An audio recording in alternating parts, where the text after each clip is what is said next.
We welcome you to Darlington Raceway in South Carolina for the TranSouth Financial 400. 66 degrees here, a windy day, cloudy skies, a high humidity, and there is a chance of rain, and that's the reason why we are going with a rushed start. The cars will get the green in a lap and a half. On the grid, meanwhile, down on pit road remains the number 8 car driven by Jeff Burton. Let's go to John Kernan.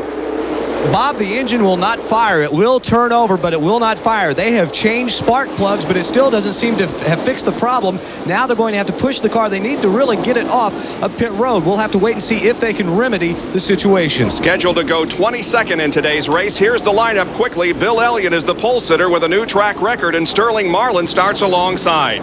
Mark Martin and Chuck Bound will start in row number 2, and as you look at the rest of the starting lineup, we can tell you several things that might be a factor here today, including, of course, tire wear. Tire wear is always a problem here at Darlington. Will be no different today.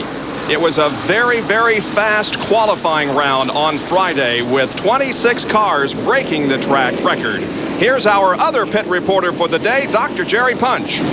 And guys, unbelievably, Bill Elliott, awesome Bill, just might be back after an incredible or very disappointing 1993. He is back on the pole for the first time since Phoenix a year ago. It's the same race car he ran at Phoenix. He has not led a lap thus far this year. That could change about a lap and a half from now. It's our first NASCAR Winston Cup telecast of 1994, and Ned, looks like the yellow is still out, so we may go at least one more lap. I think there's something on the racetrack somewhere, Bob, that they got to go out and check, so I think they will give them one more lap, which is a break for the guys. Jeff Burton and his crew in the 8 car, they're still working on it. It's still sitting on pit road, so it gives them a little bit more time. And Jeff Burton crashed that car yesterday afternoon in that last practice session. Hit the wall. He's not been on the racetrack since then. Also, let me tell you that Derek Cope in the Fingerhood car also crashed yesterday afternoon in the last practice session. Todd Bodine took the provisional to get into this race. We had 8 drivers go home. Billy Standridge, Rick Corelli, Bob Schacht, H.B. Bailey, Andy Belmont, Norm Benning, Curtis Markham, and Loy Allen. Here's John once again. Well, Bob, they are working very hard, very frantically. One note, they still haven't gotten the engine fired. They must take the green flag at the start of the race, or they're going to have to park it regardless if they get it fixed. After this, we've got one more lap to go before they go green, so they've got just a short amount of time to get the engine fired, or they're going to have to park the car. Well, that's a tough break because Jeff Burton is leading the Max Race Cars Rookie of the Year standings going into this race. Had a tremendous run at Atlanta a couple of weeks ago. That would really be a tough break for Jeff, and especially after what the crew went through fixing that crashed race car. There are 5 drivers starting this race on Hoosier tires. Jeff, one of them. The others are Jeff Bodine, Darrell Waltrip, Jeff's brother Ward Burton, and also Greg Sachs, and of course Darrell Waltrip we mentioned. So now we're a half a lap from getting the green. This is a 293 lap race. As I indicated during Speed Week, that we've never done a 400-mile race in the spring here. They've always been 500-milers. And NASCAR has told us that Burton and his crew has met all the criteria to run in the race. So if they get the car repaired, he will be able to start even though he doesn't take the green. The pace car has pulled off the racetrack, and now 41 drivers look for a green flag in the beginning of this event here this afternoon. That's being run under cloudy skies and the threat of rain. A huge crowd is on hand here, perhaps the largest ever at Darlington. And here comes the field out of turn number 4, looking for the green flag, being led by Bill Elliott. The Burton car is fired. The green is out. The race is on.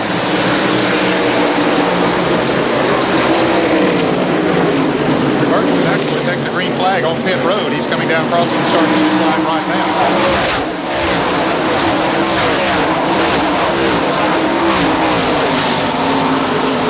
There goes Jeff onto the racetrack while the field accelerates through the 3rd and 4th turns.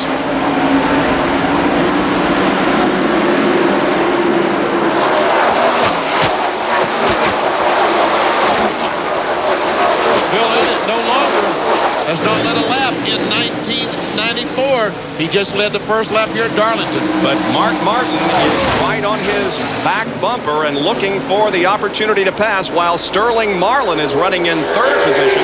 Those 3 cars have broken away from Chuck Bound, Brett Bodine, and the others.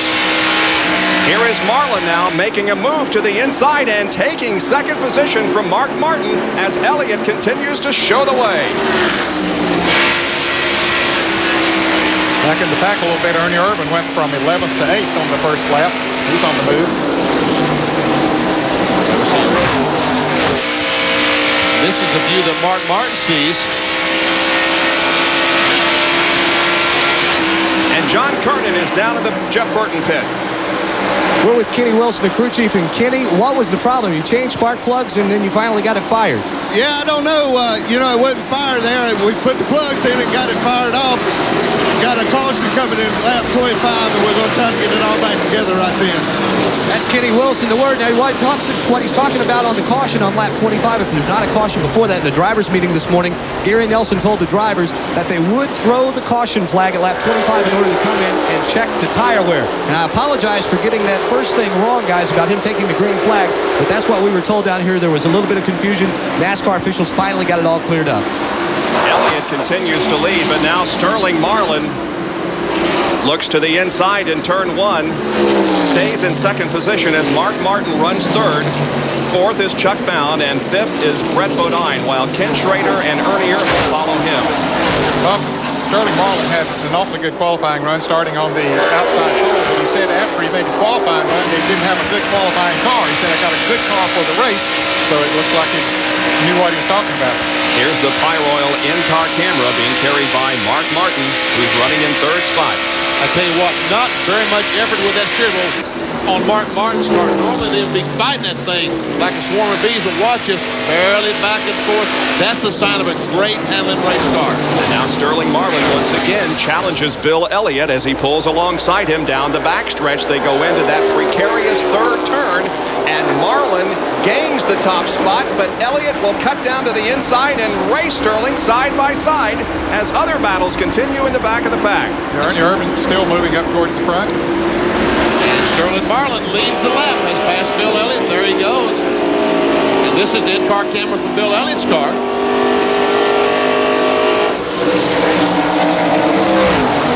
Ernie Irvin has moved to sixth position from his 11th starting spot. Bill Elliott runs second.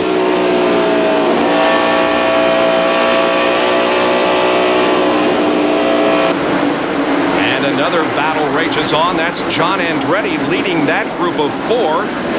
Ricky Rudd also there, along with Jimmy Spencer and Steve Grissom. Kyle Petty comes along, and so does Michael Waltrip. And now Spencer pulls to the inside of Rudd. Spencer wasn't able to get alongside Ricky Rudd, so wisely backed off. See that Kyle Petty and Michael Waltrip have caught this group. That's about 20th, 21st, 2nd, 3rd, and 4th. And Irvin continues his march toward the front. He has passed Ken Schrader and now has Brett Bodine just ahead of him in the Quaker State Ford. Now Ernie comes off of the second corner and goes to the inside of Brett and gets him, and Ken Schrader will come along. Brett started fifth and was still running in that position until right now. Now he drops back to seventh. And Dale Earnhardt is also moving up. Here he goes to the inside of Brett and passes him. Wow! And here comes Rusty Wallace trying to follow Earnhardt towards the front. Earnhardt started ninth. Now seventh.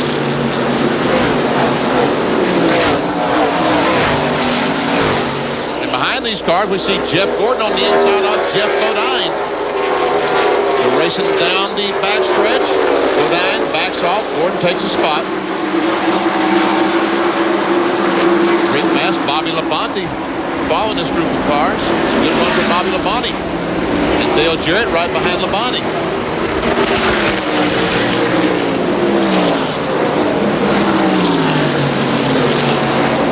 It doesn't take long on this racetrack, Vinny, for the chassis to sort out so that you know what you got. Because they can run awfully fast for a few laps. And then once the tires get heated up, a little bit of rubber comes off of them. That's when the chassis really comes into play. There's Harry Gant making his final start in a spring race at Darlington. Of course, he'll be here for the Southern 500 for his final race here at the track. Too tough to tame. It's Sterling Marlin leading Bill Elliott, Mark Martin, Chuck Bound, and Ernie Irvin in the early stages of the TranSouth Financial 400.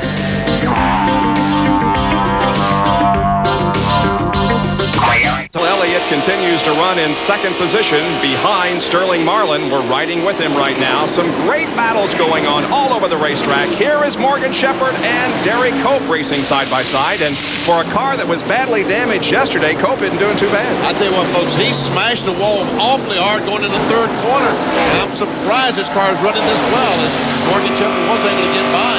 That's 16th and 17th they were running for. There is Ted Musgrave behind Derek Cope. It's a shame, too, because Derek Cope's car was running very, very well. Here comes Musgrave trying to get alongside. Can't make it. And Derek Cope's car owner, Cale Yarborough, celebrating his 54th birthday today. Happy birthday. Jerry Punch has a report in the on the pit lane about the driving style that's being adopted here in the early going. Jerry? Guys, you mentioned Derek Cope, who hit the wall yesterday. He and another car involved because there was a lot of concern about the wear of the right front tire. Now, a lot of drivers said we may have to be conservative at the start of tomorrow's race, talking about today's TranSouth 400. But because, as you heard John Curtis say, that 25-lap pit stop, if they're going to let them stop at 25 laps and look at the wear on the right front tire, then you better go ahead and use it up and drive as hard as you're going to drive all day long. And that's why the Kodak crew have turned Sterling Marlin loose to go run as hard as he can run for 25 laps, then come in, and we will all take a look at those right front tires. And it's obviously the word that several drivers have been given. Here is the 5-car of Terry Labonte on the inside of Cope. And that is Hut Strickland coming along also, passing Ted Musgrave. But Strickland in the Smoke and Joe's car number 23 right in the middle of all of that. Here comes Kyle Petty. And as you probably saw, Dale Earnhardt has moved to second position, passing Bill Elliott, while we watch this battle here. Now there is Strickland, also passing Cope. Tires are wearing on Derek Cope's car. He's struggling. And we're only 6 laps away from that caution. And here is Jerry Punch with a story on Mark Martin. We told you some drivers are going to be very aggressive in the first 25 laps. Mark Martin has a very, very loose race car. Steve Mill and the crew realize no need for Mark to go ahead and use the car up right now because we're going to get the stop at lap 25 and check the tires. So Mark, just be patient, back off the throttle, save the car, we'll dial it in, and then we can go get him after the first caution. And here is Dale Earnhardt taking the lead from Marlin, making a nice move between the third and fourth turns, and Dale Earnhardt picks up 5 bonus points. How about that? That's pretty impressive, coming from 9th place up as good as Sterling Marlin was running and coming up through the pack. You can see there how he did it. Yeah, the interval shrank from 1.9 seconds between Marlin and Earnhardt on the 13th lap to 1.1 on lap number 17. And look at those lap times by Earnhardt. 32.5 was the fastest, and they qualified at about 30 flat. So already these cars were slowed down 2.5 seconds. And they're driving just as hard as they did when they were qualifying. It's just simply that the tires have heated up and scrubbed a little rubber off. Now we see Bill Elliott. He's dropping back, our pole sitter, all the way back to 5th spot right now. He's having to fight the wheel a little bit there. He might be getting a little bit loose. Less than 3 laps before they'll come in or get the automatic caution to come in and check the tire wear. Right behind Elliott is Mark Martin, who's going for his 3rd win of the weekend. He won the IROC race yesterday, and he also won the Busch Grand National race. Jerry? Obviously, Bill Elliott is having a struggling trying to hang on to the race car. He radioed to the pits a moment ago, and Mike Beam, the crew chief, jumped down off his perch on the pit box, has jumped up on the pit wall with a ratchet wrench in his right hand. A lot of these drivers now beginning to scream a little bit about the cars getting very, very loose. Here's Bill Elliott's serial. On lap 4, he was the leader, then fell back to 2nd through the 16th lap, and then all the way back to 5th position by lap number 22. Well, Bob, they're working. They just finished the 24th lap, so it'll be 25 when they come back around the next time. So we'll see if they do get that caution that NASCAR told them in the driver's meeting that they were expecting to throw after 25 laps, so they could check those tires out. Rusty Wallace has moved to 3rd position. There he is behind 2nd place Sterling Marlin as Bill Elliott, or rather Dale Earnhardt continues to lead the race. Here they come down to complete lap number 25. But the caution is not out in the flagman's hand, so they're still going on.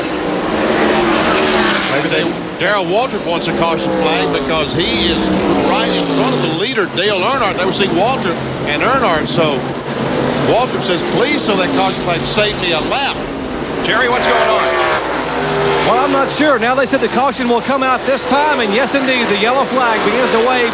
The crews were definitely wanting to see the yellow flag. So were the drivers to get a look at the right side tires. They wanted to complete 25 laps, not just begin the 25th lap. So now the yellow flag comes out, and we'll all get a look and see how those tires are wearing on the right side.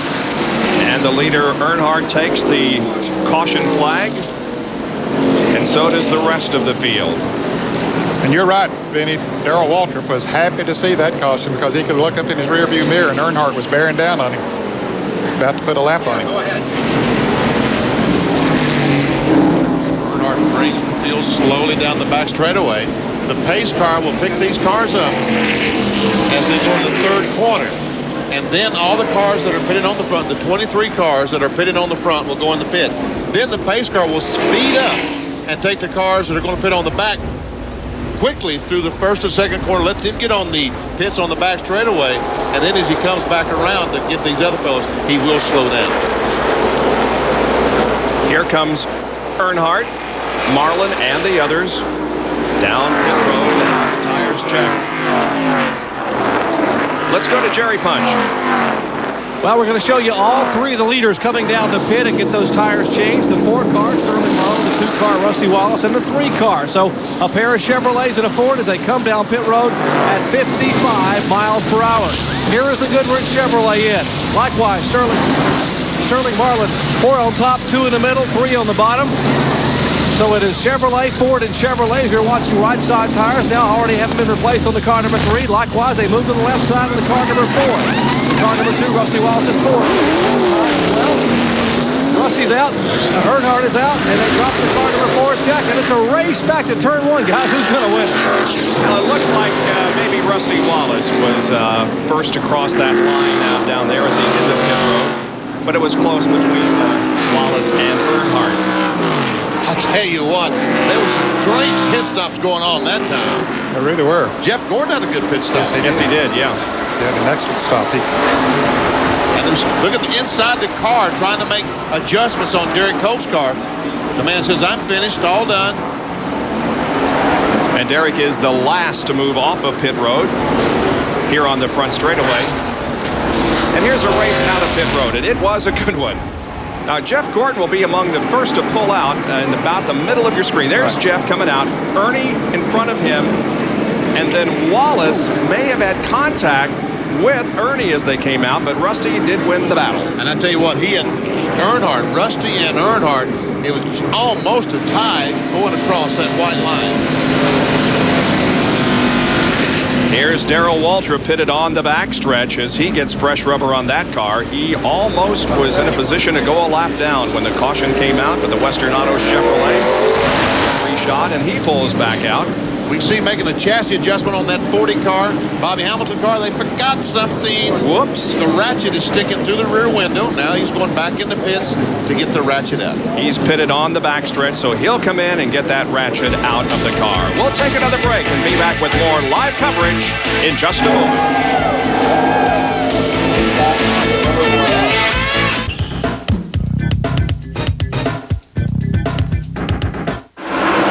Chuck Bound, Bobby Labonte, and Morgan Shepherd dueling for position. Oh, Bound a little sideways. Very sideways. Labonte crashes all 3 of those cars. Labonte hits the inside wall very hard. Morgan Shepherd hit the outside wall. He has narrowed that Citgo Ford up some. Boy, we got in on the ground floor of that thing, didn't we? Oh, man. Hate to see that. Sure as the world do. Bobby Labonte had a great run going in at Maxwell House Pontiac. Well, he has the car moving, but it's going in the wrong direction, and it isn't. Bobby, turn around. It isn't going exactly where he wants it to go. Now he's trying to go to pits. Yeah, there he goes. Yeah. Labonte suffering damage on the right front. He's got some major damage. Here we go. Let's see what happened here.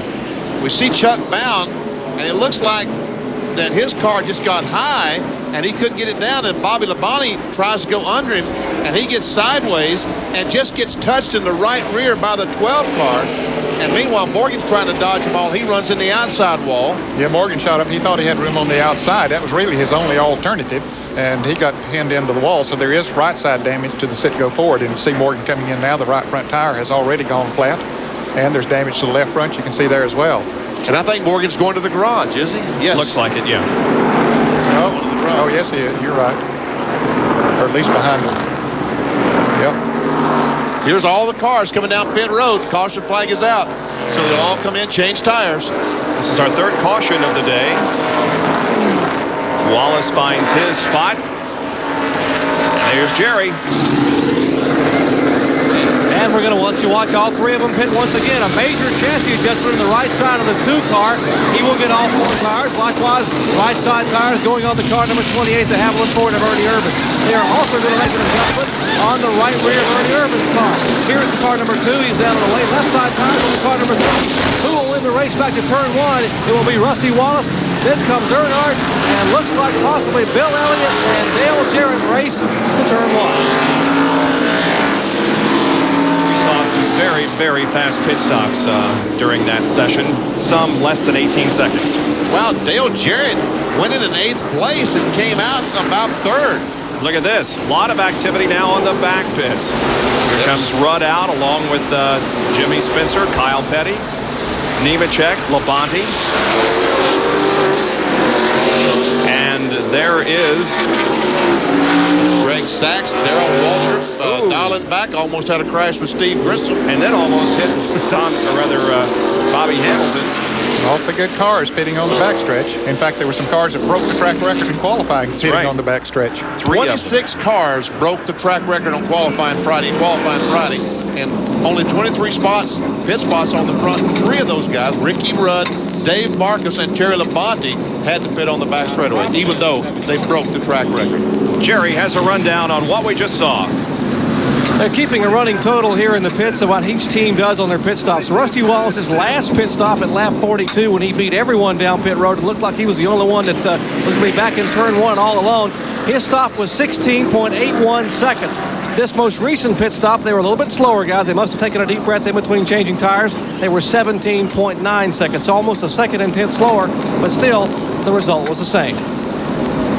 Excellent work on pit road. Here's the pit stop summary. Rusty stayed the same. So did Earnhardt. Irvin from 3rd to 10th. Gordon lost 4 positions, and Sterling Marlin lost 1. And Dale Jarrett went from 8th to 3rd. A great pit stop by the Interstate Battery crew. The 3rd caution was brought out because of this. That's Bobby Labonte and Chuck Bound.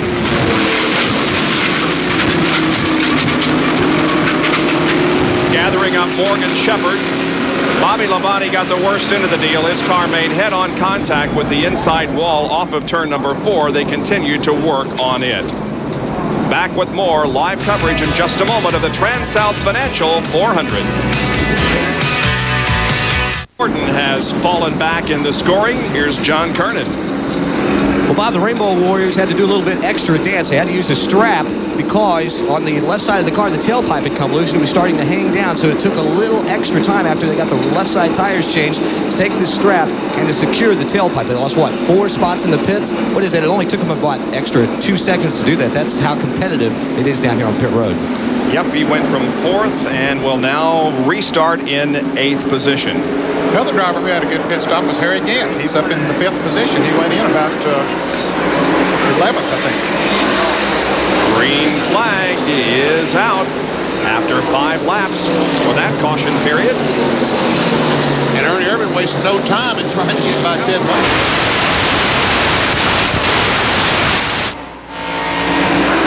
Martin is also trying to move up.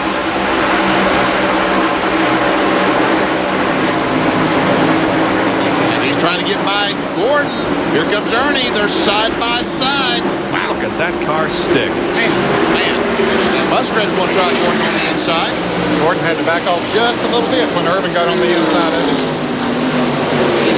Now he's trying to get back in that groove.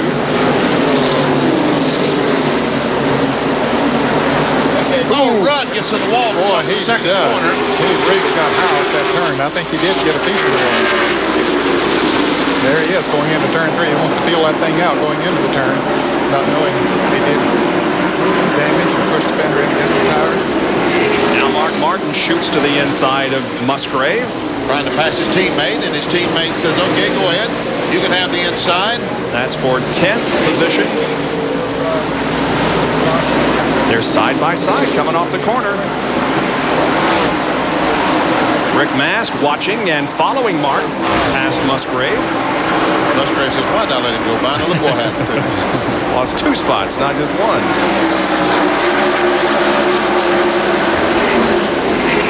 Kenny Schrader now will try to pick up a spot from Ted Musgrave. Boy, an interesting day last Wednesday at the Indianapolis Motor Speedway when Ken Schrader announced that he would enter a car in the Brickyard 400 for Gary Battenhausen. And Schrader got into Gary's Indy car for a couple of laps, as you see the average speed of the race. And it was funny. Kenny brought the car into the pit area after a couple of laps, one at 163 and one above 180. He looked up at John Menard, the car owner, and says, okay, now you can breathe and so can I.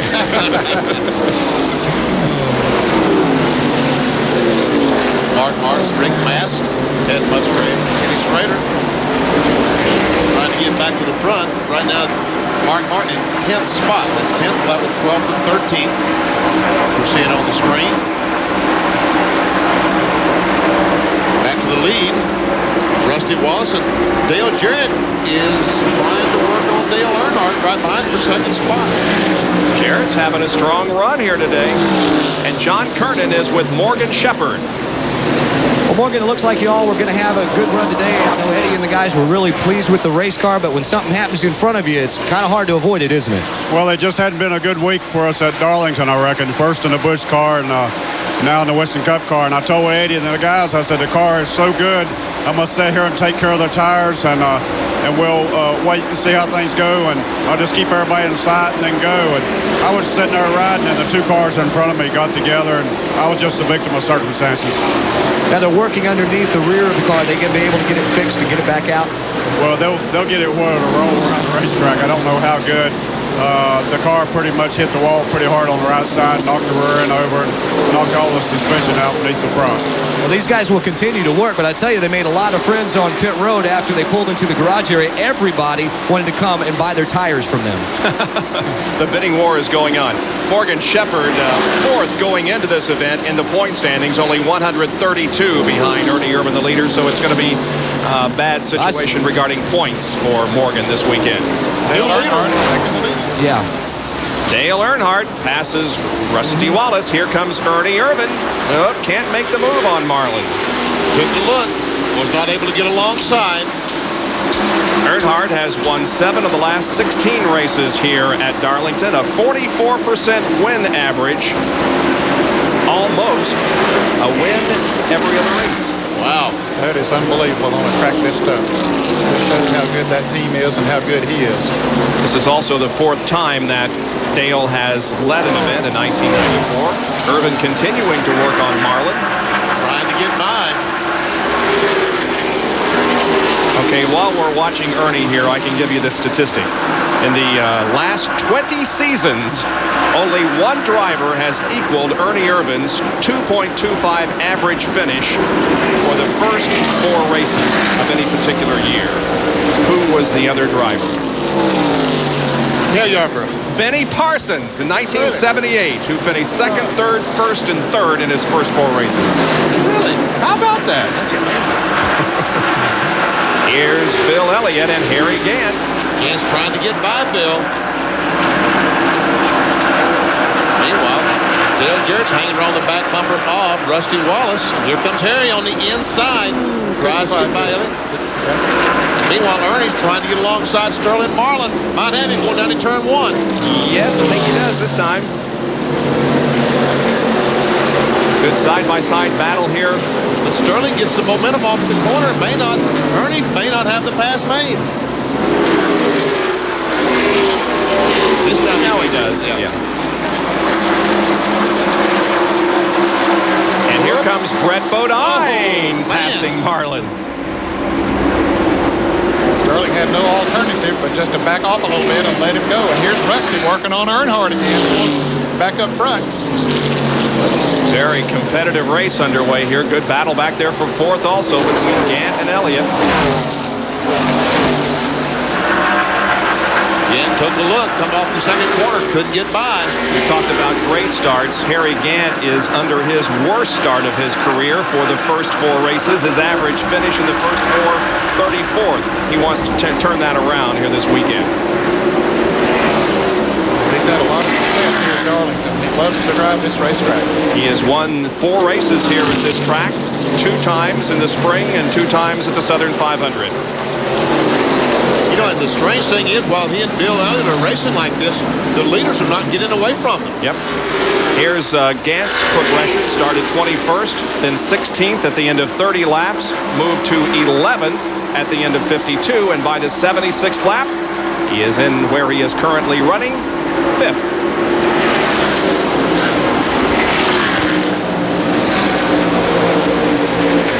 Dale Earnhardt leading Rusty Wallace and Dale Jarrett as we have completed 80 laps of the TranSouth Financial 400. Bobby Labonte looking over the work on his car after a crash. We'll talk with him when we return to Darlington.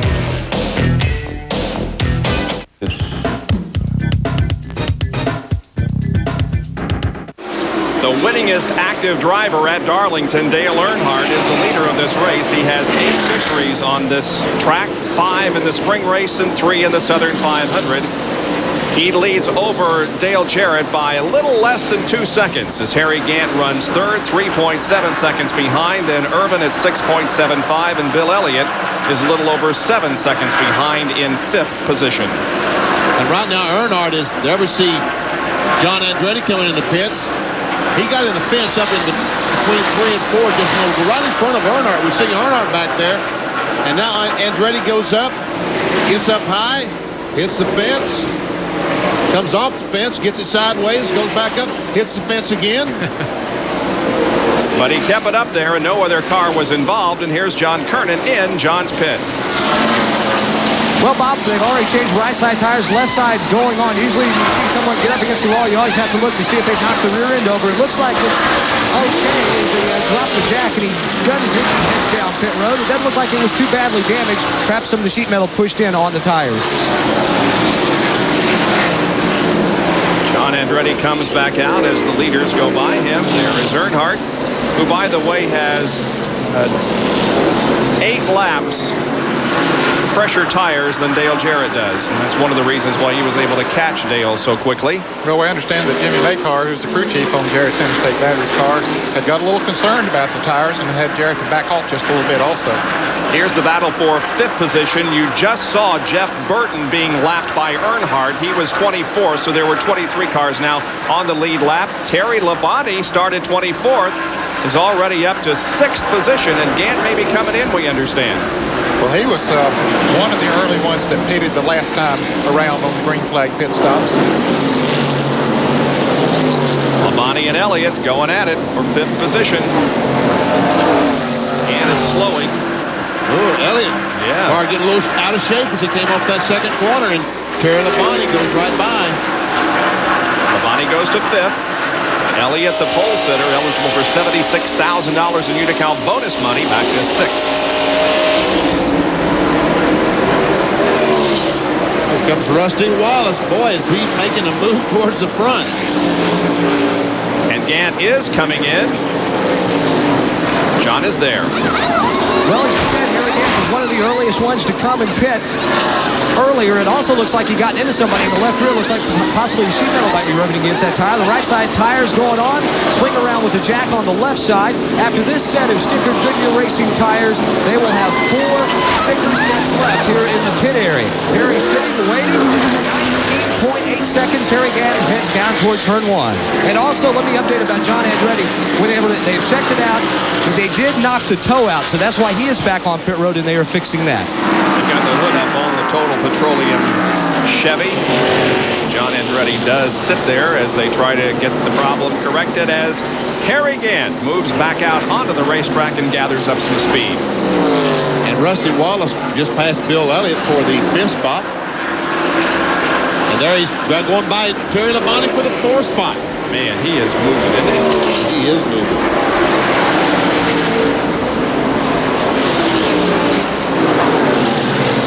And he's gaining on Earnhardt. Of course, there's some Bill Elliott's cars. He's looking at Terry Labonte. I'm about to tell you how much he's down. Right now, he's 9 6/10 seconds behind Earnhardt. Last time we clocked him, he was 13 seconds behind. So he gained 4 seconds on Earnhardt.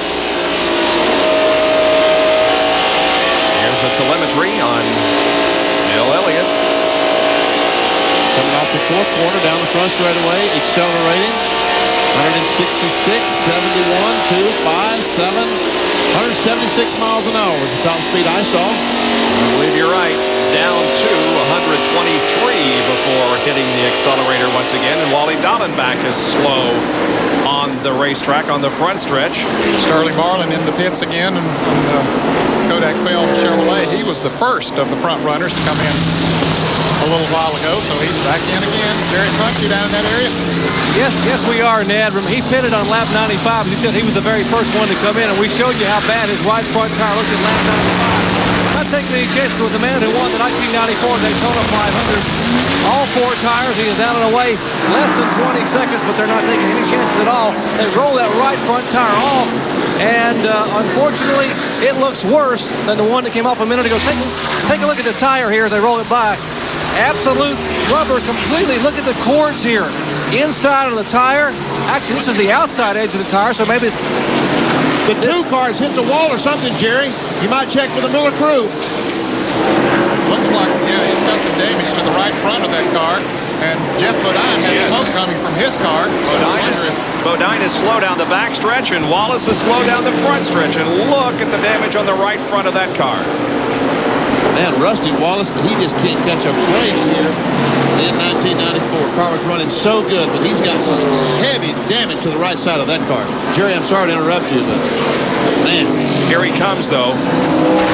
He's over down the backstretch. Down the backstretch, trying to get to the pit. Meanwhile, out on the racetrack, Ernie Irvan has passed for second.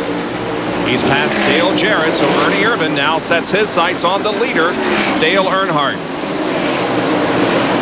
Look at these guys running to the garage area, trying to get back there so they can repair the car to get back on the racetrack as quickly as they can.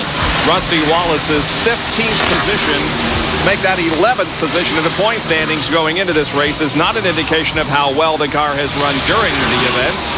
He has just had some bad luck, and he has suffered more of it here at Darlington as he has finally made his way onto pit road and now looks for the entrance to the garage area so that the team can go back and get this car back on the racetrack to pick up as many points as possible. Boy, there were a lot of crews down on pit road and a lot of drivers on the racetrack that wished they would have thrown a caution there during that little skirmish. But apparently there was nothing on the racetrack, so there was no caution. Let's go to the pits and Jerry. And as Rusty Wallace brings his car right by me, and what's left to the right side of his Miller Genuine Draft completely flattened, you're exactly right, Ned, on your comment. A number of crews would like to see a yellow flag.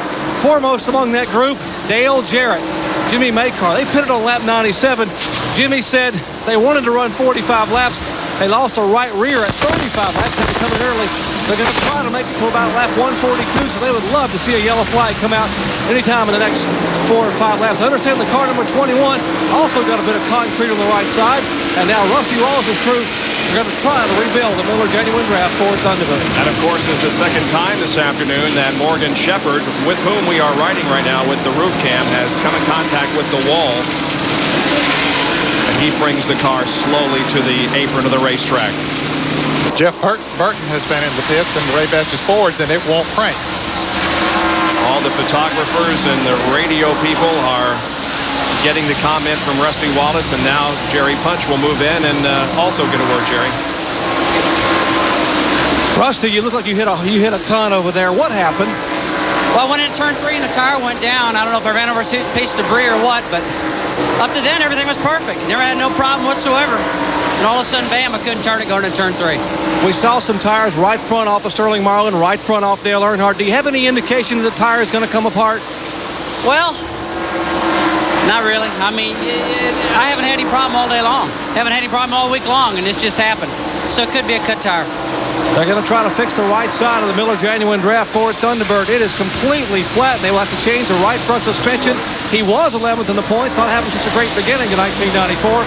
He will certainly drop back today. Dale Jarrett is on pit road. So is Morgan Shepherd. And the 8 car of Jeff Burton is behind the wall. Let's watch Dale's pit stop here as he gave up 3rd position to come in for some fresh rubber. Right sides go up. They're off. Jackman lets the car down. They're tightening the lug nuts. A chassis adjustment. Putting a little wedge in that car, about a half a round of wedge in the car. Tightening the left sides. A little trouble back on the left rear. Yeah, this is a long pit stop. Yep, 23.3. The jack goes down, the car rolls away. 23.3 second pit stop for Dale Jarrett. And that's Strickland's in and the Smoking Joe's Ford. And Morgan Shepherd goes back out onto the racetrack. Back with more from Darlington right after these messages. Scheduled pit stop taking place for the 7th time. Winston Cup champion Dale Earnhardt, 6th time Winston Cup champion Earnhardt. Right side tires already on. Left side tires going on. 19.6 seconds. Here is Bill Elliott, our pole sitter, in as we are just 2 laps shy of the halfway mark. Elliott now, having gotten right side tires, now gets left side tires on the Budweiser Ford Thunderbird. And clean the grill. He is down and away. All 4 tires on. Let's check in with John Turner. Irvin had taken over the lead there. He has now come down pit road for a 4-tire change. They make sure they get all that rubber cleaned off the front grille. Right side's on the front. They'll also make a chassis adjustment on the right rear. Left side's going on. The team ready and drops the jack. 17.9 seconds. Best pit stop of the day, guys. Excellent work for the Robert Yates team. 17.9 second pit stop for Ernie Irvin. Jeff Gordon is on pit road, so is Brett Bodine. Ken Schrader has all 4 tires changed. He's rolling again. Here is Jeff Gordon. Ted Musgrave comes in. There you see Brett Bodine pulling out. Now Jeff Gordon's work is completed. Gordon was running 6th. Brett was running 7th. And Musgrave was in the... I can't find him. 4th position. There he is. Mark Martin is the leader, and he should be coming in for a pit stop soon. He's coming in right now, Bob, as you speak. He's slowing down, coming off of turn 4, and he'll be heading the Valvoline Ford right down in the area where Jerry Punch is. Exactly, Ned. 55 miles per hour. Mark's already had a pretty good weekend. He won 2 races here at Darlington on yesterday with the International Race of Champions. And, of course, the Mark III Vance 200 Busch Grand National. Here he is, a young man from Arkansas. As they have a tremendous amount of rubber in the front grille, they wipe some of that rubber away, clean the windshield, and we'll change all 4 tires. Right side tires going on. Left side lug nuts coming off. They crank 1 round, 2 round, about a round and a half of wedge in the right rear. And watch them pump the car off the ground. They drop the jack. He is down and away a little over 19 seconds. 19.1 second stop for Mark Martin. And he's back underway. Watch the jack man. As Jeff Troxler comes around. 2, 3, and you see that the left side is much heavier than the right side. Actually, the left side is harder to get up than the right side because it weighs, with Mark Martin sitting in there, probably 300 pounds more than the right side. Not that Mark Martin weighs 300 pounds, but they do run more left side weight. What is it, 55-45 basically? I think it's 56% on the left side is the maximum you can run. We understand that Wally Dallenbach Jr. in the STP Pontiac has lost a fuel pump. Pitting on the backstretch. We saw him go slowly down the pit road there a little while ago. Here's a race 4 position. Martin and teammate Musgrave. 12th and 13th. Yep. Martin has those fresh tires. It's been a few laps since Musgrave was in. Yeah, only a couple or maybe 3 laps he was in before Martin came in. But 2 or 3 laps can make a big difference. Big difference. On those tires. Mark Martin, of course, the winner of the most recent race held here at Darlington, the Southern 500 last September. But twice in victory lane yesterday. Ooh, a little wiggle on the car there in 3. Jimmy Hensley going out of the pits in the Petron Plus Ford number 55. There's the race for second place. Harry Gant, who stopped it just a little bit earlier than Ernie Irvin, is currently running in second place. Here comes Ernie. Tires has a few laps less on than Harry's. He should be able to pass him, and boy, was that easy or what? Man. Irvin is in second. Gant third. Marlin running fourth. Then Jarrett. Here is Dale Earnhardt putting a lap on Jeff Gordon. Gordon is 17th, so there are 16 cars that are now on the lead lap, and the 16th place car is Rick Mast in car 1. Earnhardt, Gant, Irvin, Marlin, and Jarrett, the top 5 at the end of 151 of 293 laps. Earnhardt leads the TranSouth Financial 400. While we were away, the one car of Rick Mast lost a lap, then came in for a pit stop. There are currently 15 cars on the lead lap. Yeah, Rick Mast got off the sequence, Bob, with the others. He had to make a pit stop earlier. I think we saw that here, and so this was a scheduled pit stop for it this time, but he's off sequence like the others. And Michael Waltrip is about to go 2 laps down. Here is Ward Burton passing Lake Speed, and that's Jimmy Spencer ahead of Ward. And that's not the position. Ward Burton is a lap behind these cars. Ward is 25th. A lap down, Lake Speed and Spencer are on the lead lap in 13th and 14th. Riding with Lake. Down in turn 1. These guys, the crew is telling them they got to hustle because Earnhardt is not that far behind them. And we are coming up on the race record. The average speed is 129.9 and the race record is 132.7. And by the way, the 22 car of Bobby Labonte has returned to competition. Trying to keep that streak alive and running at the finish to hold his 20th race streak alive. Jeff Gordon is trying to get his lap back from Dale Earnhardt. The front stretch, headed into turn 1. Trying desperately to. He makes it. Yeah, he does. Jeff Gordon is running 15th. And it looks to me like that Ernie Irvin is gaining on Dale Earnhardt. I think he is. Irvin is in second place in the Haviland Texaco forward. It looks like he's gaining a little bit on Earnhardt. And they stopped 1 lap apart. Earnhardt stopped 1 lap earlier. We'll go back, and there comes Ernie Irvin. So, well, I'll get my unofficial watch running here. It's 3 5/10 seconds. The interval between first and second, Earnhardt and Irvin.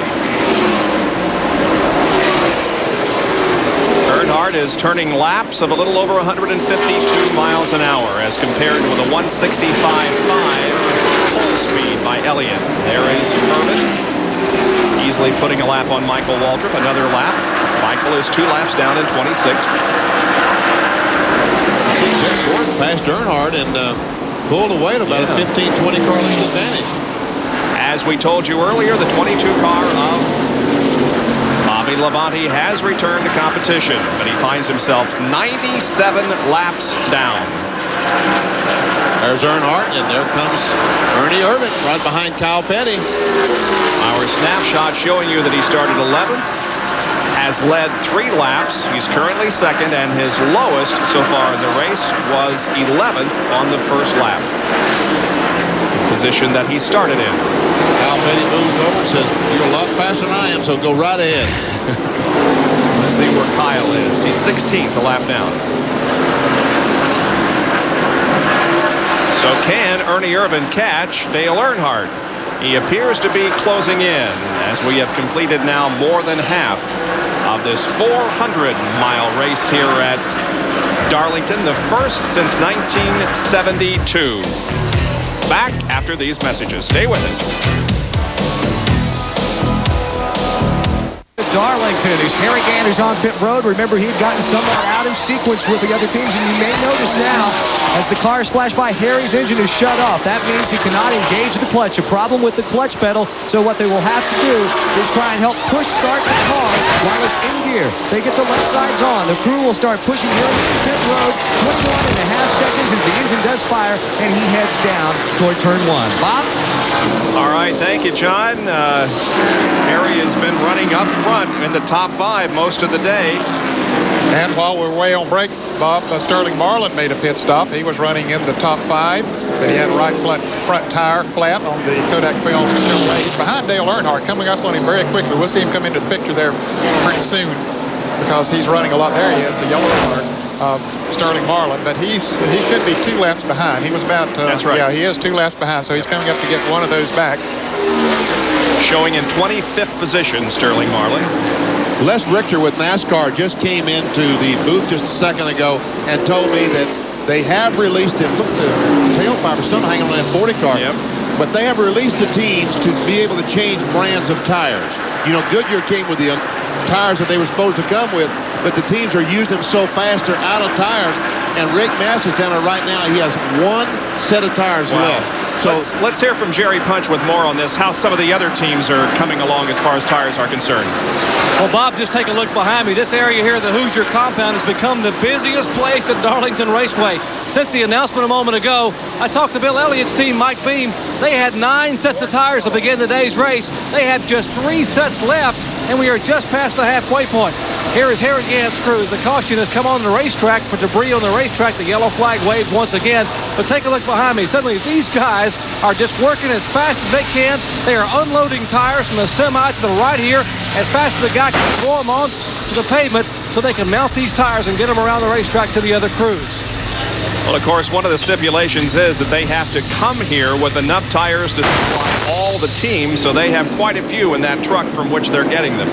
And the yellow is out, as you indicated, Jerry, because of debris on the racetrack. It comes on lap 171, and the leader of the race, Dale Earnhardt, now is slowed down behind the pace car. The pits are open, and you can see Earnhardt and others coming and peeling off of the racetrack and onto pit road. Jeff Gordon, by the way, picked up his lap. Yeah, we saw him pass Dale Earnhardt and get back on the lead lap, so this is a break for him. Here's Jerry to call the pit stops as he is in Ernie Irvin's. We are about the midpoint of pit road because Earnhardt pitting down turn 1 in the car number 3. Here's Ernie Irvin's car number 28 and Dale Jarrett in the car number 18 pitting up further toward turn 4. We would expect to see all 4 tires change. 28, 18, and 3, as you said before. 28, top of your screen, that's the Ford Thunderbird, and 18 and 3 is Henderson away. That's on the 28. He is down and away, left side on Earnhardt. 20.2 on 28. 19.3 on Dale Jarrett, and 19.6 on Dale Earnhardt. Pretty good pit work under caution here as they all head back to turn 1. Indeed, according to our calculations, Dale Jarrett's crew just a tick of the watch faster on that particular set of pit stops than the others. Work completed here on the main straightaway as now the activity picks up on the backstretch pits. We'll take another break and be back in just a moment to Darlington.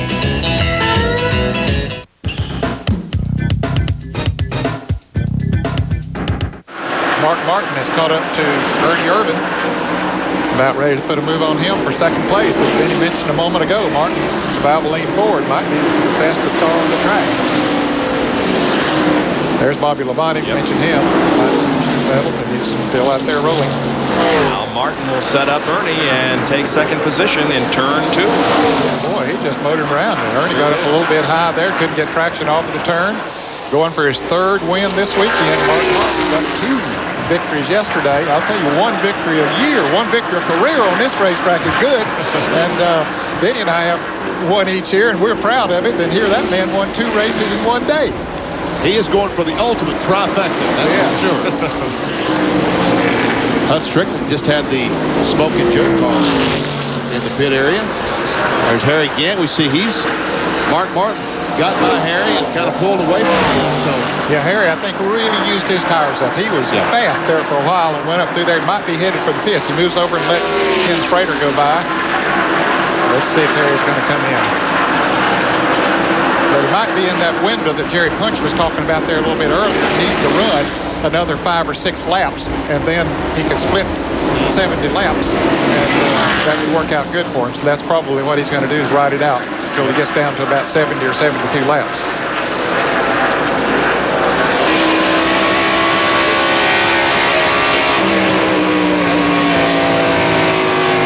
late speed Punch car, the Ford Quality Care automobile.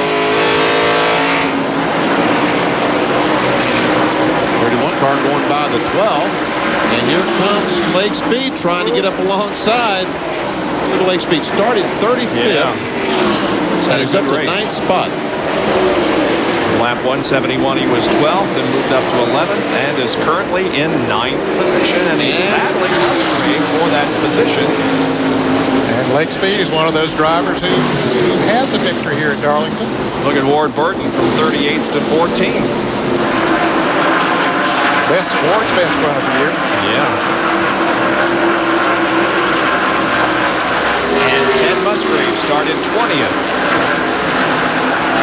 As we watch this, Dave Marcus goes into pits on the back straightaway. Musgrave's car losing the handle here in the last few laps. Rudd going to be back another spot. Yep. So that means Rudd goes to 9th.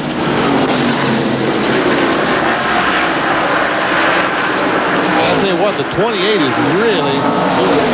Ernie Irvin is losing a lot of ground to the 3 car and the 6 car. Time for tire change from 28 car Ernie Irvin. Here comes Earnhardt, the leader. He's in. Right now, 28 car coming in right behind him. And so is Jeff Gordon. Jerry Punch, they're coming at you. And this is scheduled stop. Remember, we told you they could run between 35 and 38 laps. 38 was the maximum. Well, this is 38 laps exactly from the last time Ernie Irvin made it. 3 on the top, 28 on the bottom. Chevrolet top, Ford on bottom. We'd expect to see them change all 4 tires. At least they hope they change all 4. They had the left side lug nuts off on Ernie Irvin's 28 Haviland Ford Thunderbird. Likewise, the car number 3 getting its service further down pit road. Jack problem on the 28, and that has caused some problems. Now they wait on the jack to come around to the left side. Valuable time being lost. Left front tire going on. Joey Knuckles puts the lug nuts on. Left rear on. They pull the jack.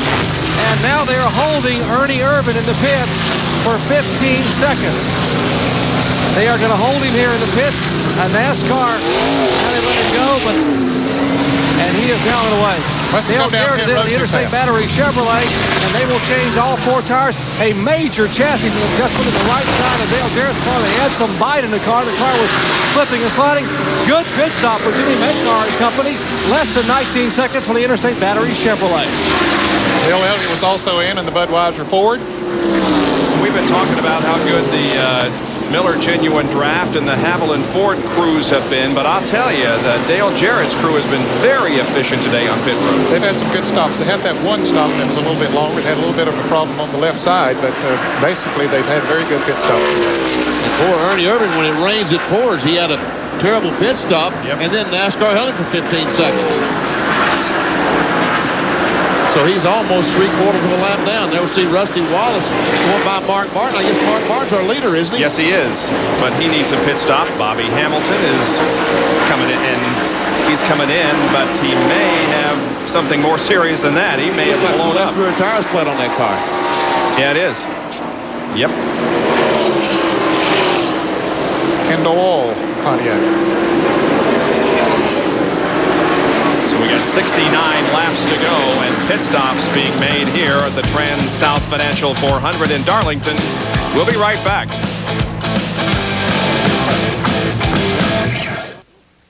Had the lead. He gave it up to come in for a 19.7-second pit stop, giving the lead to Ken Schrader. And now Schrader comes in. So that's going to pit Dale Earnhardt back in the lead. Here's John. Bob, it'll be a 4-tire change for Kenny Schrader. They had stayed out a little bit longer than the other team, simply to pick up the 5 bonus points. Right side work already completed. Left side tires going on. They've been having some great pit stops today. You need tires. Well, they've got 5 sets of tires as he pulls down and heads down pit road. 19.2 seconds. They picked up the tires from the 5 team when they went out. Okay. And now let's go down pit road to Dr. Jerry Punch.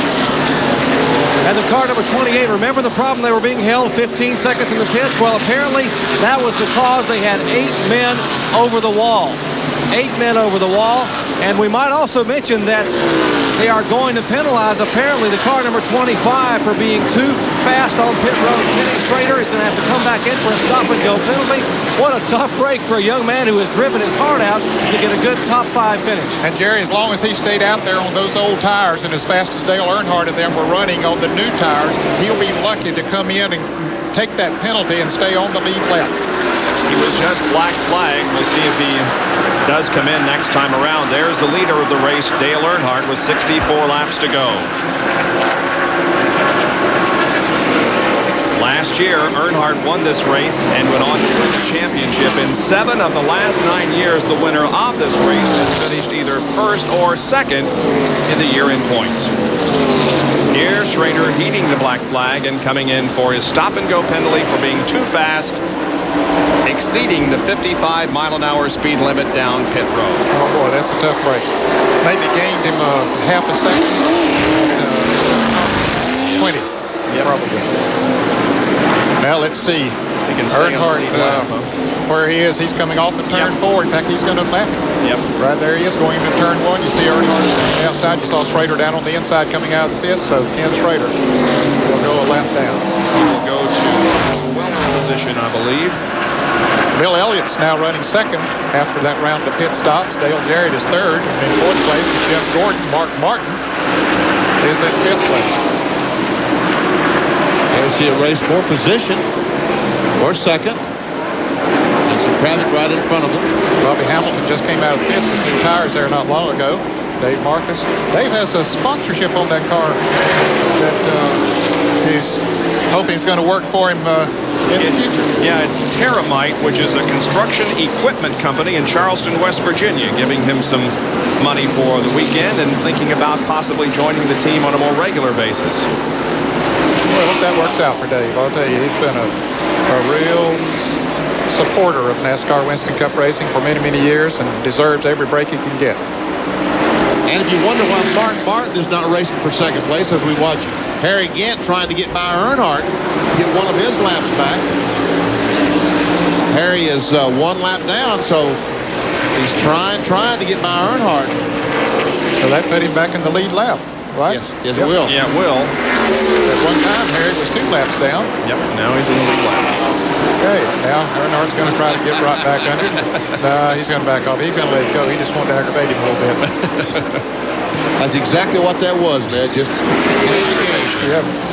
By the way, Earnhardt has now led 100 of the first 233 laps, and he will pick up the 5 extra bonus points for leading the most laps. And Musgrave is in. The family channel car number 16. He was running in the 8th position. And we saw Kenny Schrader coming up on Earnhardt. Here's Dale Jarrett trying to take over second position from Bill Elliott. Looks like he's got it. Ooh, he goes high. Elliott tried to get back under, but he couldn't quite do it. But anyway, Ken Schrader, with those new tires, is just did get around Dale Earnhardt, so he has gotten himself back in the lead lap. Bill Elliott sawing the wheel a little bit on that Budweiser Ford. yes, he is. Remember Mark Martin at the top of the show, just how easy he was with the steering wheel. Now we see Jeff Gordon very slow. John Kernan, has Gordon got a problem? Yeah, I just got the signal from one of the crewmen. They think it may be terminal. He had an overheating problem. Earlier in the race, he'd gotten into somebody and closed off some of the ductwork, so he wasn't getting a lot of air into the radiator. They've tried to fix that on the pit stops, but without a lot of caution, they haven't really had a chance to do that. So he's having an overheating problem. As he came by the pits, or came down the front stretch last time by, you could see steam coming out from the exhaust pipes. Tough break for Jeff Gordon, who was running in the 4th position. Yeah, we noticed that last time he was in for a pit stop. There was some smoke that would not necessarily come out of the exhaust pipe doing so. Yeah, that's the overflow we see there. Yeah, major problem here at Darlington. Overheating. You would think on a super speedway, with all that air they can get in them, that would not be a problem. But that rubber picks up, goes in the grill, and folks, this is not a new problem here at Darlington. I won the 1965 Southern 500. By 14 laps, I might add. But you know that everybody had problems, and it was overheating problems. That was 25, almost 30 years ago. Had problems back then, still the same problem today. Yep. I can't really explain that. It's because the racing service is so abrasive are plans, however, to repave this track, and that should eliminate the problem. It'll help it some. Yeah. Definitely. There's their leader, Dale Earnhardt. And I tell you what, he's losing ground to the second place car off Dale Jarrett. Here comes Dale Jarrett, Bill Elliott. There's a 4-second interval between first and second. We'll keep track of this and just see what happens in a few laps. And they're taking Jeff Gordon's car behind the wall as we show you this interval between first and second. Dale Jarrett closing in on Dale Earnhardt.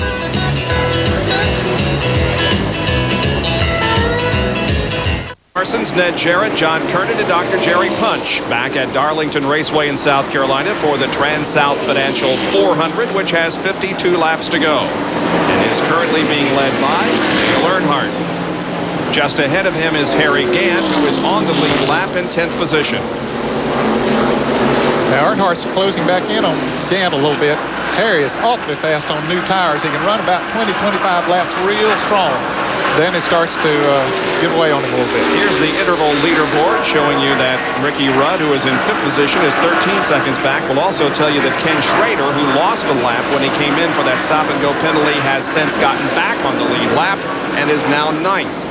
And we see that Earnhardt is pulling away from Dale Jarrett right now. It's 4 seconds a moment ago. Now it's 4.6 seconds. And John Kernan is with Jeff Gordon. Well, Jeff Gordon has pulled his Chevrolet into the garage area, done for the day. A problem of overheating. We've mentioned this before about the tire, the rubber that gets built up on the grill, but you also had some of your ductwork knocked back in an incident earlier in the day. Well, you know, we thought we learned the last time we were here, and we had an overheating problem, and you know, we put a better grill screen in it to prevent that, but it was pretty hot all day long. It ran hot, and I ran something. There's a piece of debris on the racetrack, and I drove right into it. We thought that might help it, but I guess it hurt it, and you know, it ran like 250 for a long time, so my hat's still off to the guys back to Hendrick Motorsports engine shop. I mean, they did a good job, just didn't quite make it all the way to the end. Well, Jeff Gordon still with a smile on his face. He can do that. He was running 4th today. And now let's go out to pit road, back to Jerry Punch. You gotta love it when a plan comes together for Dale Earnhardt. He pitted on lap 221. His car runs comfortably, not question the term comfortably, for 36 laps only on new tires. Well, 221 was when he pitted. 293 is into the race. That is 72 laps. Half of that would be 36 laps. He will pit on lap 257 for his final scheduled pit stop and hope to be able to nurse that car to victory lane 36 laps later. And that is 11 laps from right now. He comes down and completes lap 246. And what's happened to Harry Gant? Harry Gant slowly. I think he just moved over and let Dale Earnhardt go by. As we mentioned a moment ago, Harry's car was giving up after he runs hard for about 25 or 30 laps. And so he saw Earnhardt coming up on him. They told Ricky Rudd in the Tide Ford. Running in 5th place, having himself a good run here today. He is running in 5th position, and if he stays there, he'll give himself the first top 5 finish because he's the car owner. Hey, how about that?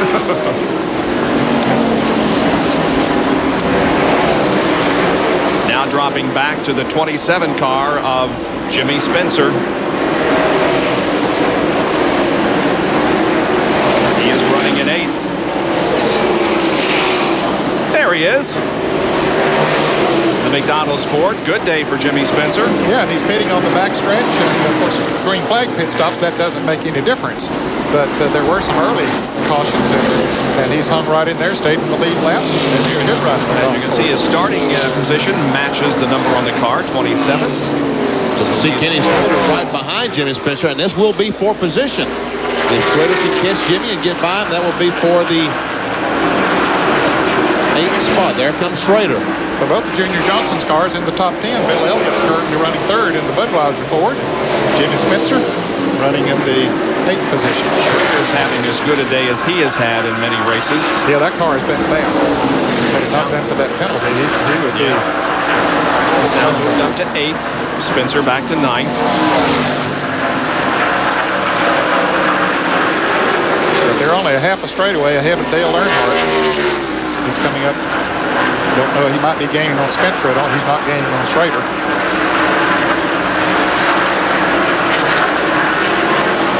And we see our leader. And Ned, you're exactly right. Harry Gant just moved over to let Dale Earnhardt go a moment ago. He is up to speed. Here's a Napa field summary. We show you the entire rundown, not how they were running 5 or 6 or 7 laps ago, but just 1 lap ago. 9 cars on the lead lap. And as we watch this, Dick Trickle is on the back pits, the active trucking automobile. The Burton brothers are 21st and 22nd.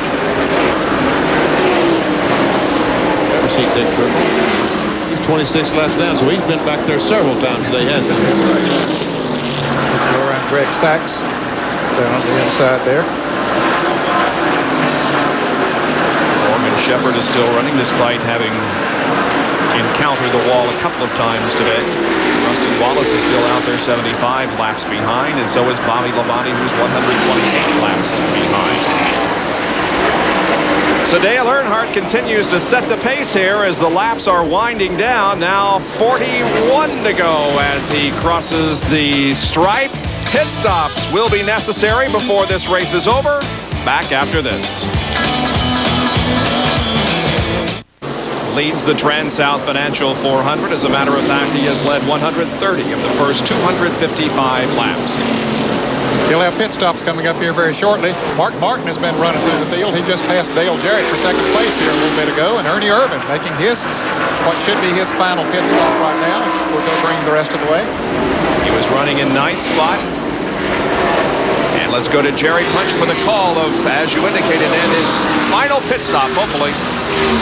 Well, Bob, it should be. They're going to take a half a round of fight out. They put about 2 rounds in last time they stopped the cars. It's a little bit too out of kilter there. They're going to change all 4 tires. They scrubbed that front grill section. And now they have the right side tires on. They scamper around on the left side. They will change left side tires. Meanwhile, everyone should be on pit road. Next lap by. Here's Bill Elliott, our pole sitter. You see them both. 18.8 seconds for Ernie Irvin.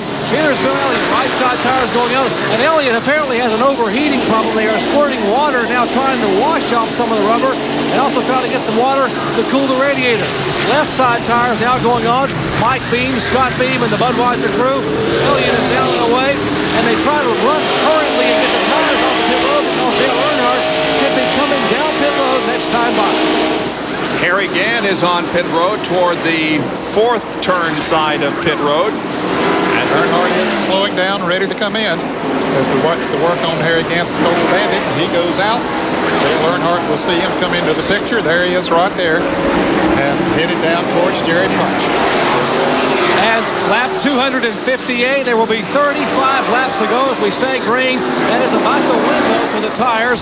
And here comes the defending and 6-time Winston Cup champion, Dale Earnhardt. Brings the car in, jams on the brakes, and slides it about 3 feet. The crew now cleaning the windshield. No debris in the front of the car. Their primary concern is to get every lug nut in position, get the car full of fuel. Left side tires now going on. Work continue here. Let's check in on the Dale Jarrett pit with John Turner. The Jimmy Maycar-led crew working already on the left side. They'll make a chassis adjustment on the left rear, and the gas goes in. Tires on. Dale Jarrett, he's down and away. Mark Martin will pull out ahead of him, however. They came in together. Martin had already passed him on the racetrack, so they had similar pit stops about the same time, a little over 19 seconds for both of those drivers. A little earlier, while all the activity of the pit area was going on, we had a little bit of a skirmish here at the start-finish line. There's Nemechek right up against the wall. He had just come out of the pits not long ago, passes Jimmy Spencer on the outside, got a little bit of him as he went by. But Strickland really had to take evasive action as the 41 car of Joe Nemechek, the Mannheim, no, that's the Meineke Muffler car, about to spin out. Did a good job of holding on. Nemechek looked like Steve Kinser going through that first turn on a dirt track. As a matter of fact, I thought that's a caution flag that Earnhardt was really needing because he was still on the racetrack. Here comes Kenny Schrader to make his final pit stop. He had taken over the lead as Earnhardt and the others came in, but now he comes in for his scheduled final pit stop. Ken Schrader. And Ricky Rudd goes in the back pits with the tied Ford. There There we see, there he comes out. Michael Waltrip also on pit road in the backstretch. Now the left side tires being replaced on Schrader's car. The fuel is already in. He is back out there. 19.9-second pit stop for Kenny.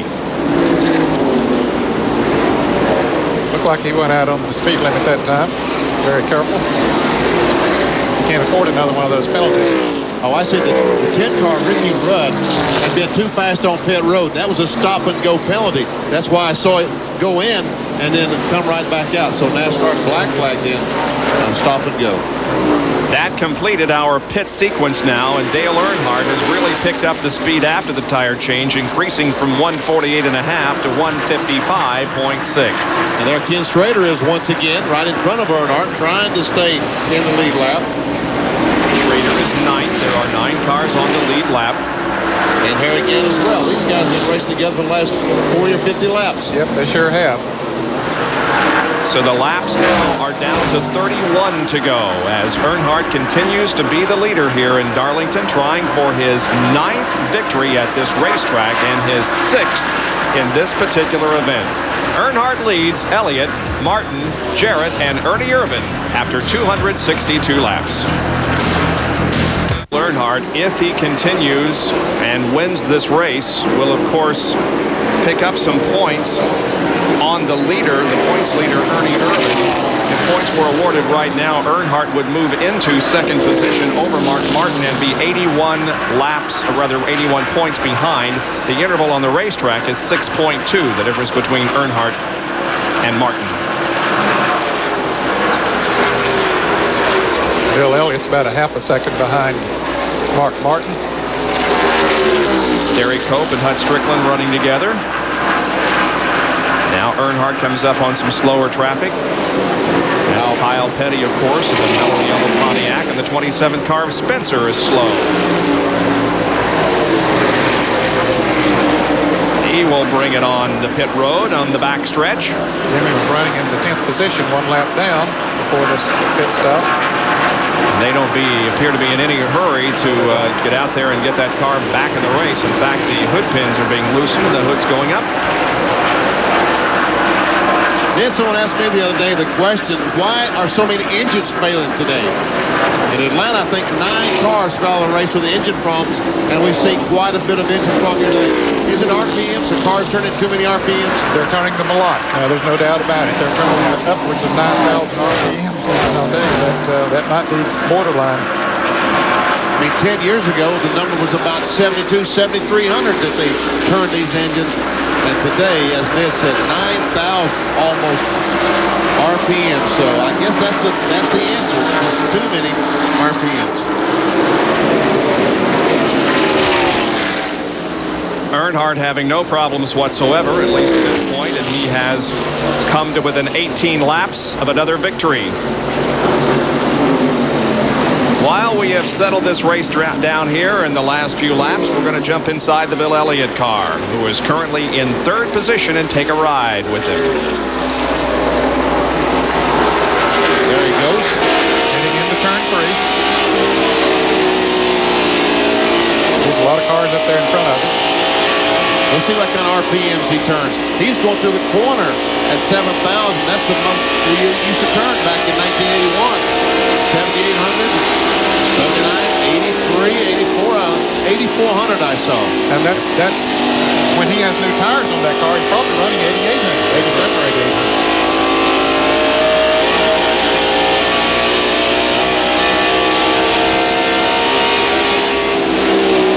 You see down the back straightaway, that's not quite as fast because you got to go through that small corner. 1 and 2, that turn is a little bit smaller than 3 and 4, so you don't build as much speed up down the back straightaway as you do the front straightaway. Now let's compare that with Derek Cope.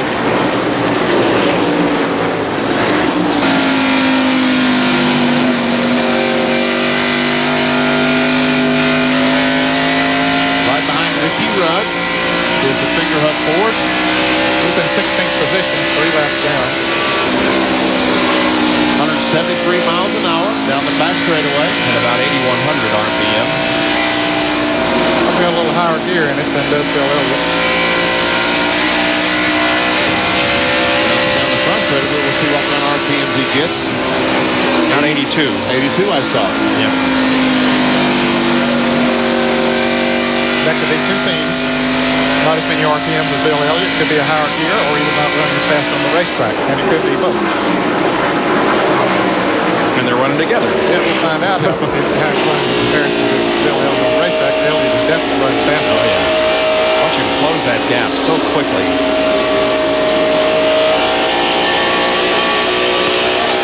He says, thank you very much, Derek Cope, as he goes by.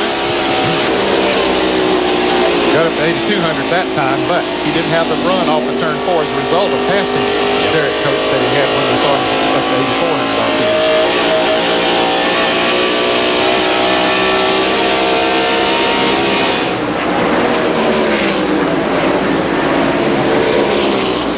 Dale Earnhardt now with about a 7.5-second lead over second place Mark Martin. In third position is Bill Elliott, 9.2 seconds behind. Then comes Dale Jarrett at 11.7 and Lake Speed 19.7 seconds behind. Go in the NASCAR Winston Cup TranSouth Financial 400 from Darlington Raceway in South Carolina. That is being led by Dale Earnhardt.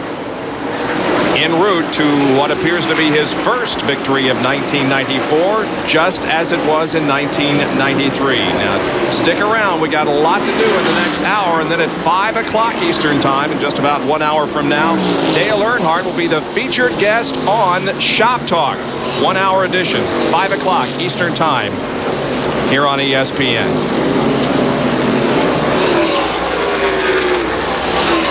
Tell you what, Earnhardt, that car has run so well today. Earnhardt has done a great job driving that car today. Been very smooth with it, kept it out of trouble. Knew he had a good race car, has driven it well. Rack up that first win off the year. And his first win in 17 races.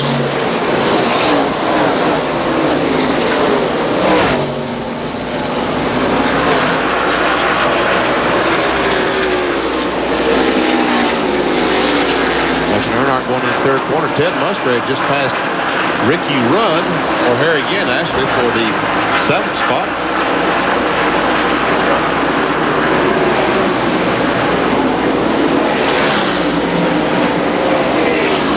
Now 7 laps to go for Earnhardt on this 1.366 mile racetrack.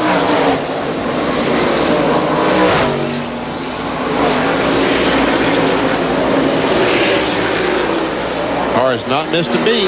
Childers, Andy Petrie, the entire crew has done a great job. And we want to say hello to Will Lynn back in Welcome, North Carolina. You know, he used to be the rear tire changer on this 3 car. He's decided this year that he would stay home on some Sundays with his family. And Will, you're missed.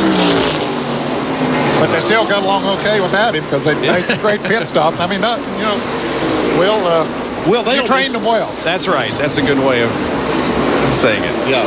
They I miss you. They don't miss you at all. Earnhardt still turning laps in excess of 148 miles an hour. Is that Lake Speed's car on the bottom of the racetrack? No, that's Rich Bickle. Musgrave trying to get a lap back, and doing so. Wow. He is now 1 lap down in 10th position. He had that extra pit stop that we saw there a little earlier. Well, then I was incorrect when I said he passed Harry Gant for position. That was not for position. Right. And is 8th, 1 lap down. Right now we've got a great race going on for 3rd place between, no, I keep getting confused around you folks. I'm sorry. Well, it's getting late. Believe me, if there were a race out there someplace, we'd be showing it to you. That's why we're following Earnhardt around in his trek to victory here. Just got 4 laps to go. We'll be able to talk to Dale Earnhardt and find out how he did it.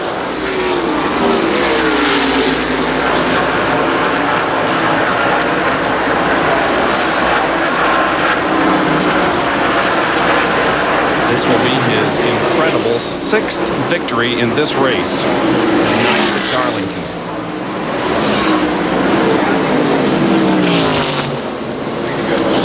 sure 3 laps to go. I'm sure he's looking at Doyle Ford and said, can't you just eliminate the next two? Wave the white flag the next time by? Just throw the flag. Let's get this over with.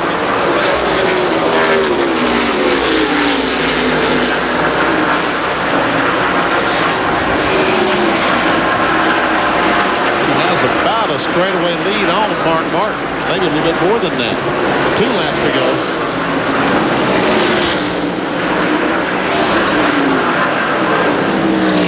We'll show you who's still out there. Petty and Martin. There's Elliott. Michael Waltrip. Martin Shepard.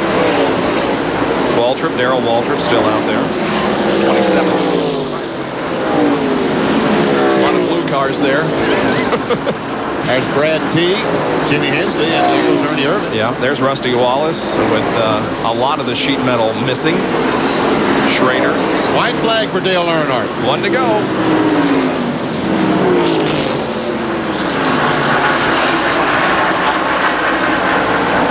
The fans here on the main straightaway at least are on their feet waving their black GM Goodwrench hats and saluting the champion of the TranSouth Financial 400 for 1994. His 60th career win in NASCAR Winston Cup competition. Still ranked 6th in all-time victories. Here is Dale Earnhardt taking the checkered flag and winning the TranSouth Financial 400.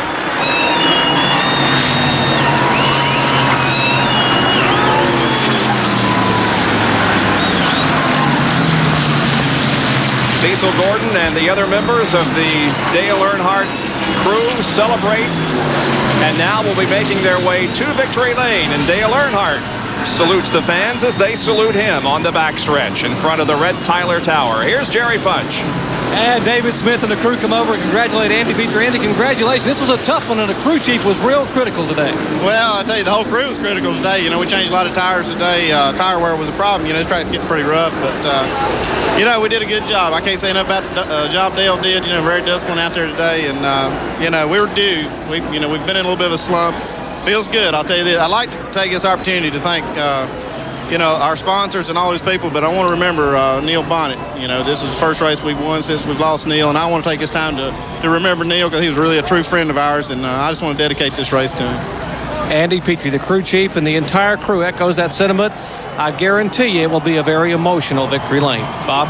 You know, Andy said that they've been in a bit of a slump. Yeah, you kind of think that when you think of the season that Dale Earnhardt has had so far, but that's really not true. This is his 4th top 10 finish in the first 5 races of 1994 and his first victory. Bob, they don't count top 10s. They count wins, don't they? That's right. They have come through today with a victory, and he has also, as we indicated, tightened the points battle. Earnhardt trying to weed his way through the well-wishers. Trying to find victory lane. It's down there someplace, Dale. Yeah, he knows where it is. He's been there. Now he's approaching it. Members of the crew are already there, and he pulls into Victory Circle here at Darlington for the 9th time in his career. He is ready to get out of there. Man, oh man, he was ready, wasn't he? He was unbuckled with a helmet off and ready to get out. All right, let's go to victory lane. And he leaps out of the car almost before he gets stopped. It's been that kind of day. A big smile. Congratulations, Dale. Well, it was just 400 miles. Just 400 miles. Hey, this is it. This is a sprint race, 400 miles. What an effort, you and the entire crew. Yeah, I got to hand it to Andy and all the GM crew for that matter. The engine guys did a great job, but me and Andy was guessing about chassis before the race and made 2 changes, and it worked for us. The car was neutral and loose all day, but it saved him right side tires, and I feel like that was the key to winning. We really ran a good hard pace, or I say hard pace, hard as I wanted to go. Somebody wanted to run harder, I let him run harder. But I got to thank Terry Jones, his mom. She come by today and give me a big old kiss that we'd win the race today, so thanks for that. Dale, late in the race, it looked like Harry Gant went by you and ran a few laps and then pulled down and let you go back by. He want to run a little harder than what you wanted to run? Well, he did, and that's one of them deals. I just, you know, I didn't want to let anybody intimidate me into going any harder than I wanted to, and I wanted to run my race. Big kiss there from Teresa and Taylor as they get in here. Just slide in here beside the the winning. Yeah. Deals if you didn't pace yourself and you didn't run your race that you wanted, you wouldn't be having tires, and you'd use your tires up pretty quick. The road racetrack's still too tough to tame, and she's rough and she's black and she's mean, so we just took it easy and respected her all day, and she's good to us. Now, yesterday in the last session, a lot of drivers very concerned about the right front tire. What was the key to making this car work all day with the tires given up like they were? I think getting the car neutral to work neutral and go with that, and it's just a good neutral race car. It wasn't pushing; it was a little on the loose side, and I think that was key. I think that's what Rusty's car looked like to me. So it was a good day for us. I'd like to dedicate this old win to my buddy Neil Bonnet and think about Susan and all the family. Really, we miss him tremendously. We miss him more every day. Indeed, they will. Susan, Kristen, and David watching back in Bessemer, Alabama. A dedicated win to Daddy Neil. Another big kiss there from Daddy to Taylor. And let's check in with John Kernan, who's standing by with a very, very tired Mark Martin. Well, Mark, Dale Earnhardt just told Jerry Punch, hey, it was only 400 miles. He paced himself. What about you? We didn't. That's all we had from lap 1 to lap 294. I mean, that was our guts hanging out every inch. He just blew us away. But it's a good run for us, There were times when we could catch on him. He probably wasn't running as hard as I was, though. But I guess we had everybody else covered. It was a great effort for the Valvoline team. Great Goodyear tires, and that Ford ran good of ours, but just didn't have enough for Earnhardt. We'll get them next week. It really was a battle in the pits, too, because of all the tires that the teams had to change, wasn't it? Well, yeah, the philosophy didn't work out for us. Our car went better on long runs.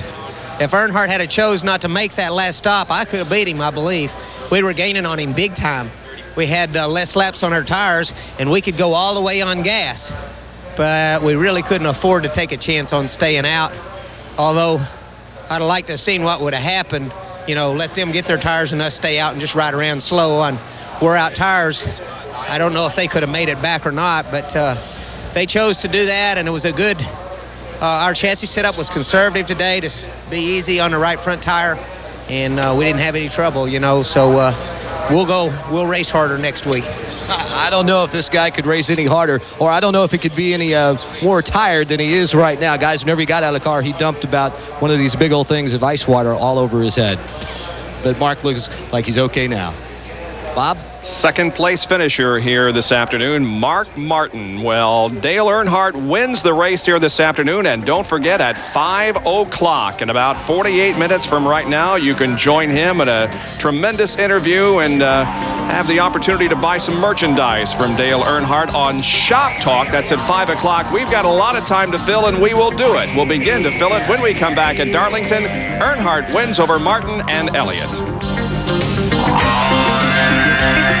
And the top 5 finishers here at Darlington: Earnhardt, Mark Martin, Bill Elliott, Dale Jarrett, and Lake Speed. Bill Elliott began this race from the pole position and was the only driver eligible for $76,000 in Unocal bonus money. Came up a couple of positions short. Here's Jerry. Indeed he did, Bob, but we told you at the beginning of the day that it was a good chance that Awesome Bill would be back, and indeed he is. I mean, what a great run today, Bill. You had to hang on, a pole, got a good top 5 finish, got to feel good about it. Well, we really do. I think starting up front really helped, and the guys really did a fantastic job getting me in and out of the pits all day long. I'll tell you what, it was a grueling 400-mile race, and I'll tell you what, I really feel it right now. It was as tough a 400-mile race as I've ever sat in, and regardless of what happened, it seemed like tires were so critical all day long, and we fought it all day long. The car would be one way, then it'd be the other way. But yeah, we did the best we could, and we had a good finish, and I think it gives us some momentum going into Bristol. What kind of questions go through your head? I know we saw Dale Jarrett exhausted, Mark Martin exhausted up at the fuel pumps. Does it put a lot of mental pressure on you when the crew says, hey, the guys, you got to save those tires? Well, it does, but, you just got to do what you can do and run as hard as you can run, because we knew, we tried to short stop it there at the end, and we felt like it.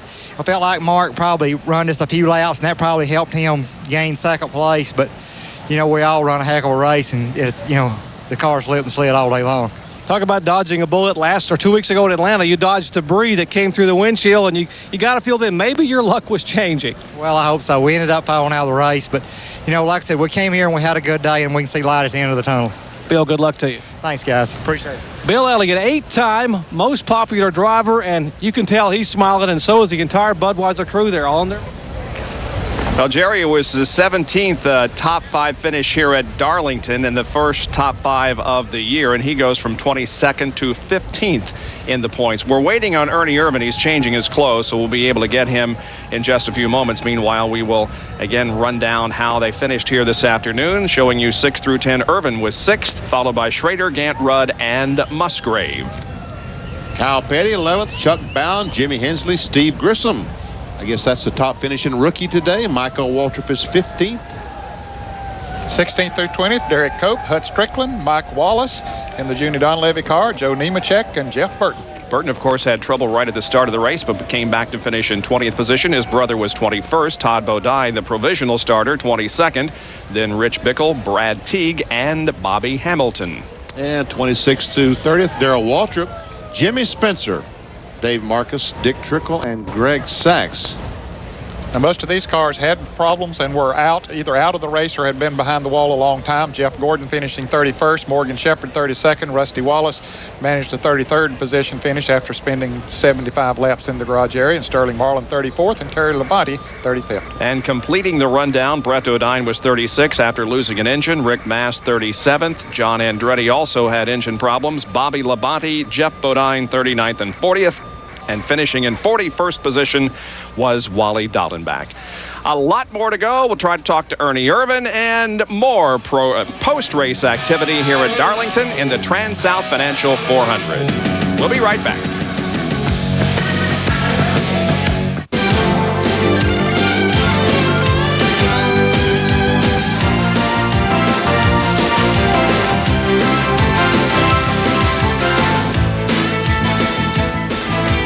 Dale Earnhardt wins here this afternoon over Mark Martin, Bill Elliott, Dale Jarrett, and Lake Speed. For Ned Jarrett, Benny Parsons, John Kernan, and Dr. Jerry Punch, this is Bob Jenkins. So long, everyone.